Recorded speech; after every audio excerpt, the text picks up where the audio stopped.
Assalamualaikum dan salam sejahtera.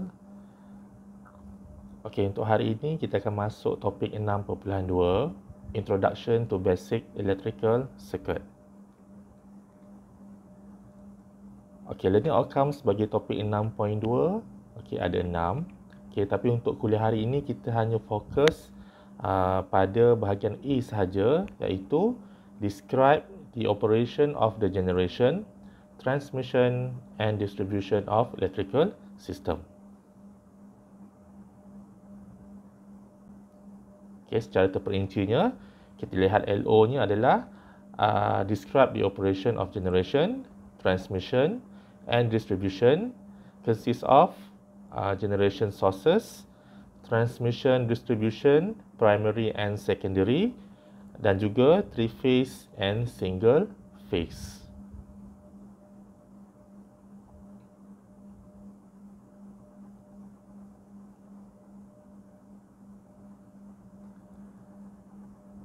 Secara umumnya, sistem electrical power di Malaysia adalah satu network di mana ianya digunakan untuk menyediakan, menghantar dan juga menggunakan sistem elektrik tersebut.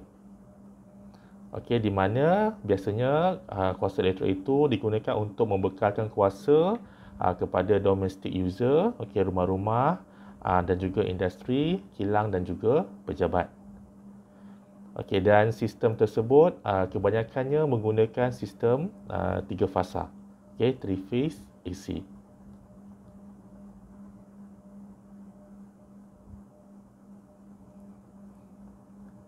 Mari kita lihat diagram, gambar rajah yang menunjukkan electrical power system model in Malaysia. Secara umumnya ianya terbahagi kepada 3 bahagian. Yang pertama adalah power station. Di mana power station ni menggunakan sumber-sumber tenaga yang tidak boleh diperbaharui, seperti contoh batu arang ataupun gas, natural gas, digunakan untuk menghasilkan tenaga elektrik. Kemudian ianya dihantar melalui transmission line, dan seterusnya akan diagihkan kepada pengguna-pengguna. Di mana penggunanya terdiri daripada domestic user, commercial user dan juga industrial user. Sila rujuk gambar tersebut. Ini adalah diagram yang lebih terperinci untuk menerangkan electrical power system. Di mana yang pertama bermula daripada generation, power station yang digunakan untuk menghasilkan tenaga elektrik.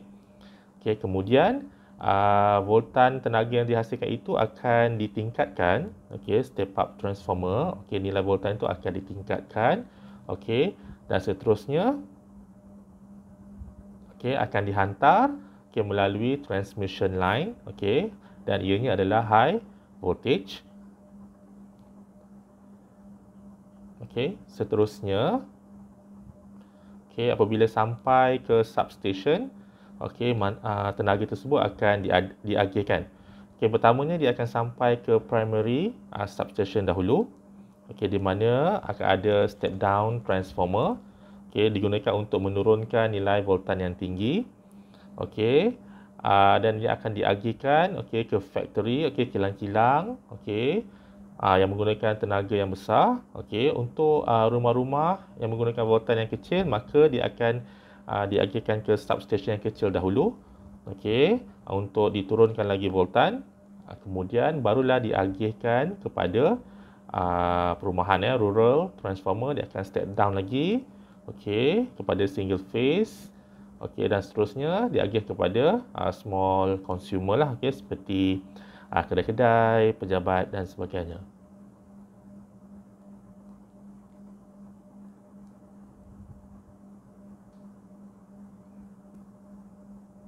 Bahagian pertama. Mari kita lihat penghasilan tenaga elektrik. Electricity generation is the process of generating electric power from a variety sources of primary energy. Okey, so maksudnya kita menghasilkan tenaga itu daripada sumber-sumber tenaga elektrik. Okey, sumber-sumber tenaga. Okey, kita teruskan. Okey, kita lihat gambar rajah ini. Okey, so biasanya sebagai contoh kita lihat gambar rajah ni. Okey, proses itu bermula daripada boiler di mana sumber-sumber bakar contoh seperti batu arang ataupun natural gas digunakan untuk boil air di sini memanaskan air dan mengubah air itu ke dalam bentuk wok. Bersuhu dan bertekanan tinggi. Seterusnya steam tersebut akan melalui turbin memutarkan turbin dan turbin itu disambungkan terus kepada generator. Hasil daripada pergerakan mekanikal tersebut maka terhasillah bekalan elektrik. Generator ni konsep untuk menghasilkan tenaga ni dia menggunakan konsep elektromagnetism. So basically secara umumnya apa yang saya boleh rumuskan, penghasilan tenaga ni sebenarnya adalah satu proses converting from mechanical to electrical energy. So kebiasaannya power station itu akan menghasilkan kuasa sebanyak 11 kV. Kemudian kita akan tingkatkan voltan Kita akan step up dia, step up the value of voltage to 132 kV, 275 kV dan juga 500 kV. Before transmission process. Nanti saya akan terangkan kenapa kita perlu tingkatkan nilai voltan sebelum penghantaran. Kita lihat dahulu diagram yang lain. Sebelum kita lihat diagram, kita tengok dahulu sumber-sumber penghasilan tenaga terbahagi kepada dua, iaitu renewable, sumber-sumber yang boleh diperbaharui dan juga non-renewable energy. Contoh-contoh sumber-sumber yang boleh diperbaharui contohnya adalah angin. Di mana energy sources ni, kita lihat penerangan dia kata energy sources that are easily to be replaced. Yang mudah diperbaharui. Contohnya angin, air, geothermal, biomass dan juga tenaga solar. Manakala sumber-sumber dari source yang tidak boleh diperbaharui, contohnya adalah arang, coal, kita ada minyak, nuklear dan juga natural gas. Di mana sumber-sumber ini sebenarnya dia boleh diperbaharui tapi dia mengambil masa yang lama. So maksudnya ianya digunakan dengan lebih cepat berbanding dengan kadar kecekapan ianya boleh diperbaharui. Jadi makanya kita assume ini adalah non-renewable energy sources.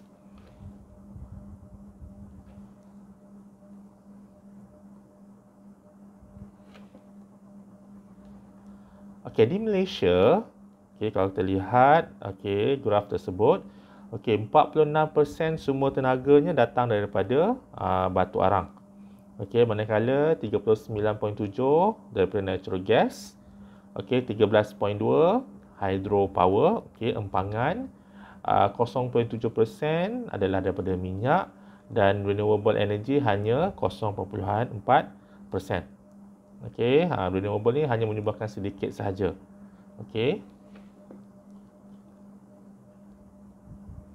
Ini contoh diagram hydro generator. So kalau kita lihat daripada gambar rajah ni, sebenarnya apa yang kita dapat lihat bahawa generator ini menggunakan kuasa air lah. Air akan memutarkan turbin dan turbin ini akan berpusing dan melalui generator ini akan menghasilkan tenaga elektrik. So biasanya ia akan memutarkan turbin dan generator. Ini adalah solar generator. Solar generator adalah renewable energy source. Seterusnya kita ada wind generator. Konsepnya juga sama. Converting from mechanical to electrical energy. Ini adalah coal fired power plant. Sama saja konsepnya di mana batu arang itu digunakan untuk memanaskan air, okey, dan mengubahnya menjadi wap steam, okey, bertekanan tinggi, digunakan untuk memutar turbin yang disambungkan secara terus dengan generator, maka terhasillah tenaga elektrik. Okey, saya patah balik ya. Okey, kalau kita lihat dekat sini, okey, selepas steam itu digunakan untuk memutarkan turbin, ianya akan disejukkan. Okey, disejukkan, okey, dan dimasukkan semula ke dalam tangki lah. Okey.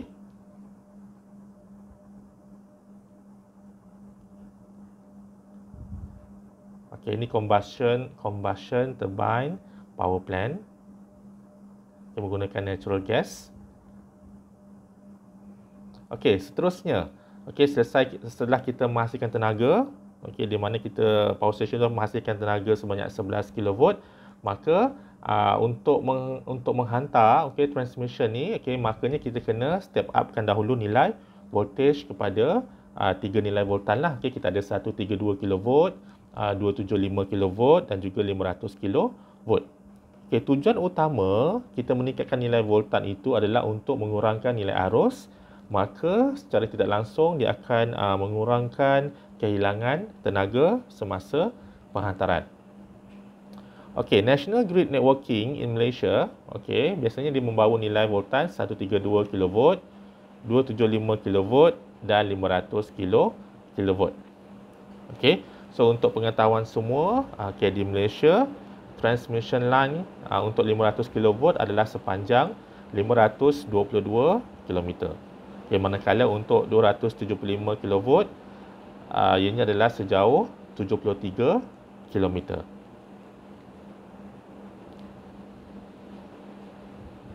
Okey, ini contoh tower tower yang digunakan untuk menghantar bekalan elektrik. Okey, berikut adalah komponen-komponen di dalam transmission tower Okey, di mana kita ada overhead lines, kita ada kabel, kita ada tower support structure, cross arms, conductor, insulator dan juga earth wires. Okey, so sila rujuk gambar rajah yang diberikan.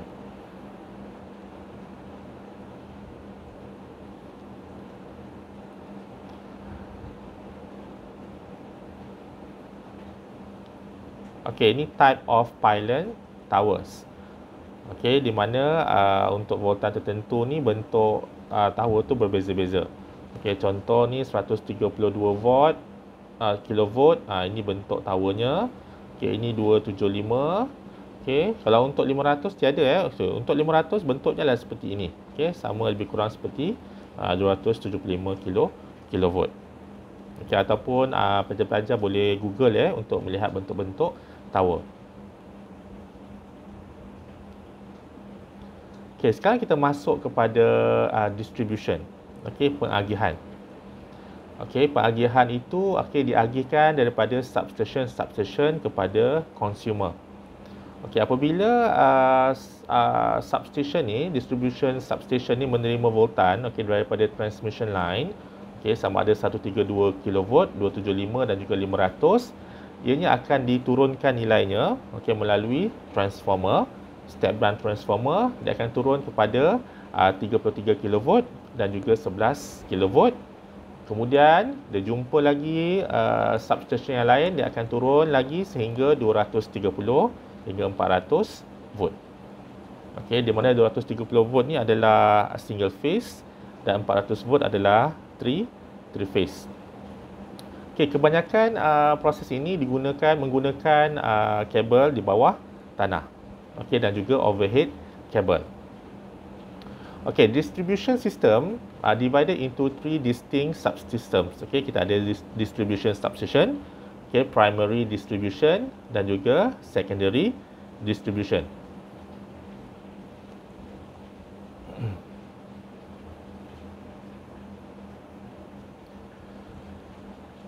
Okey. Yang pertamanya adalah distribution substation, dia akan menerima tenaga daripada transmission line. Okey, sama ada satu atau lebih transmission line. Okey, kemudian distribution substation akan mengagihkan kepada substation yang lain. Okey, terdapat 4 fungsi distribution substation. Okey, yang pertama adalah voltage transformation. Okey, di mana ianya mengubah nilai voltan. Okey, yang kedua kita ada switching and protection. Okey, di mana switching and protection dia adalah satu centralized control unit. Okey, consists of system breaker, fuse dan juga switches. Okey, tujuannya adalah untuk melindungi to protect, control and isolate electrical equipment. Okey, itu adalah switching and protection. Okey, kemudian kita ada voltage regulation, di mana fungsinya adalah untuk to provide consistent system voltage level. Okey, menghasilkan level sistem voltage yang konsisten. Dan seterusnya adalah metering. Okey, tujuannya adalah untuk pengukuran.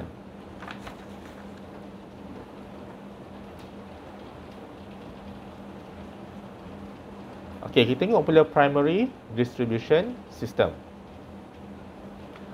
Okey, so transmission line tu terminates at the primary substation. Okey, di mana voltage itu akan dikurangkan, okey, from 132 kV to 175 kV to 11 kV. So maksudnya 11 kV ni ada dia punya starting point, okey, untuk distribution processes. Okey, kemudian kita lihat gambar ajar ni untuk mudah faham okey. So ini kita panggil sebagai primary distribution, okey, substation yang pertama. Okey, kemudian dia akan mengagi-agikan kepada substation yang seterusnya. Okey, 3 wire ni menunjukkan bahawa agihan itu menggunakan sistem 3 fasa.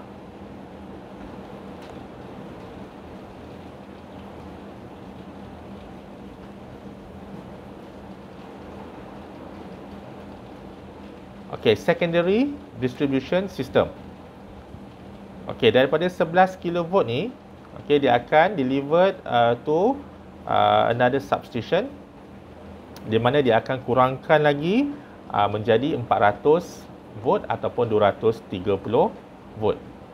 Okey, asalnya daripada 132 kV tadi, dia akan turun kepada 33 kV, turun kepada 11 kV. Okey, dan yang terakhir, okey, secondary distribution system ni dia akan turun kepada 230 volt dan juga 400 volt. Okey, bergantung kepada pengguna lah, okey, sama ada menggunakan sistem single phase ataupun three phase. Okey, kalau lihat gambar rajah ni, okey, kalau consumer itu menggunakan sistem 3 phase, maka dia akan tap 3 wire. Okey, live ni ada 3 wire dia akan tap 3 live wire, 1 neutral dan 1 bumi lah. Okey, untuk single phase dia akan tap 1 single phase live wire sahaja, 1 neutral wire dan 1 earth.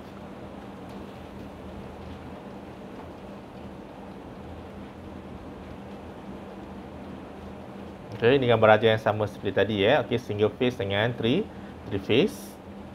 Okey, sekarang kita lihat apa bezanya single phase dengan three phase. Okey, three phase basically digunakan apabila kita menggunakan tenaga yang lebih banyak. Okey, three phase ni untuk install dia akan jadi quite expensive, okey, more costly to install, tapi dia punya penggunaan tenaga dia lebih jimat. Okey, lebih menjimatkan tenaga. Okey, normally used to power large motor loads and industrial commercial application. Okey, so kalau untuk three phase, kalau kita tengok nilai voltan dia, kalau kita ukur menggunakan oscilloscope kita akan dapati bahawa ada 3 bentuk gelombang warna merah, biru dan juga hitam ni. Okey, menunjukkan ada 3 live wire okey, di mana beza fasa di antara salah satunya adalah sebanyak 120 darjah. Okey, so three phase system ni adalah quite complicated okey, quite complicated, therefore dia more costly to install. Okey, itu three phase. Okey, bezanya dengan single phase, okey, kalau kita lihat single phase, okey, dia hanya ada satu saja sine wave sinusoidal sebab dia hanya ada satu live wire sahaja. Okey, dan single phase system ni dia quite simple. Therefore dia less costly to install, but it is less efficient. Okay, for high horsepower motor loads. Tapi kalau penggunaan elektrik kita tu hanya sedikit, maka dia sesuai menggunakan single phase. Okay, tak sesuai guna 3 phase. So, secara rumusannya adalah kita punya electrical power system tu terbahagi kepada 3, iaitu generation, transmission dan juga distribution.